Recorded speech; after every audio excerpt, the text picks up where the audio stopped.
Let me share a story from my childhood. Back then, I was only 5 years old. One night, it was already midnight, around 12 o'clock, and I was still watching late night shows. My mom had gone to bed early. She was quite open minded, and even though I stayed up late watching TV, she didn't really mind. After all, she worked at a bar and often came home late, so she didn't have the energy to get upset with me. Even though my mom had a bachelor's degree, she chose to work at a bar because it offered more flexible hours. It was just the two of us at home, and we couldn't afford to hire someone to look after me. Anyway, back to the story. That night, after I finished watching the last show, the TV started playing goodnight music. I decided to turn off the TV and go sleep next to my mom. But just as I turned around, I saw a shadow through the window, hovering above my mom's head. I rubbed my eyes hard, trying to see more clearly. I realized that the shadow was wearing a black cloak. But the scariest part was yet to come. The shadow didn't have a face. I'm sure if it had a face, I would have seen it.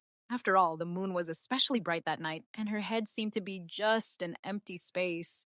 The cloak looked like it was floating in midair. I stared at her for over 10 seconds, too scared to move, not even having time to feel afraid. After about a minute or two, it started moving outside the window, but it didn't turn around. Instead, it slowly melted downwards.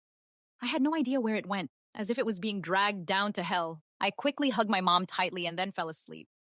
When I woke up, I still vividly remembered what happened the night before. I also remembered that the black cloak seemed to say a number, 0835. At the time, I thought I must have misheard, that it was just a random number, but as I grew older and thought back to that night, I realized it was the date of my mom's passing. My mom passed away on March 5th, 2008. I still don't know if that was the Grim Reaper giving me a warning. But even now, I can't stop thinking about what would have happened if I had gotten a closer look back then.